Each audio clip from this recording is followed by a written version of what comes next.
Toujours sous contrôle judiciaire, Pierre Palmade devrait être transféré dans un nouvel hôpital, situé à Bordeaux.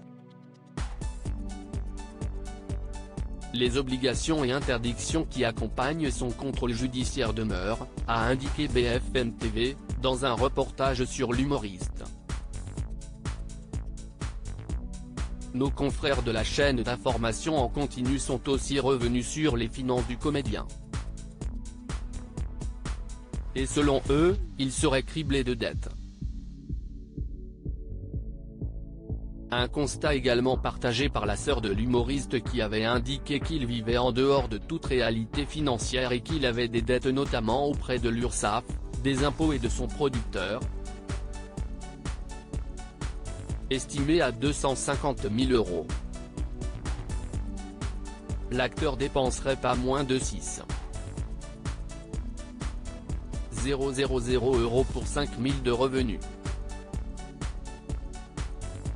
Mais ce mardi 25 avril 2023, Christophe Combarieux, producteur et proche de l'humoriste, était l'invité de Touche pas à mon poste. Il a alors tenu à faire une grande mise au point: ça fait quand même 30 ans que les droits d'auteur de Pierre ne sont pas de 6 000 € par mois. Si est beaucoup plus. Il a écrit des scénarios de films qui passent régulièrement à la télé, Le Grand Restaurant, La Fine Équipe.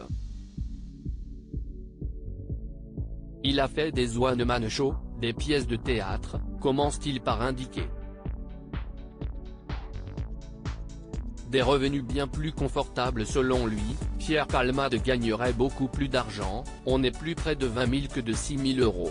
Quand on s'appelle Pierre Palmade et qu'on a juste un petit décalage de 1 000 €, si est beaucoup d'argent, a-t-il révélé.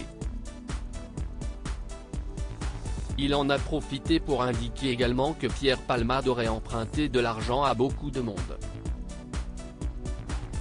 Pour lui, prix moyen de Pierre Palmade pour un one-man show s'élèverait à environ à 15 000 € pour la soirée. Des revenus qui seraient donc bien plus importants que ceux qui ont été annoncés.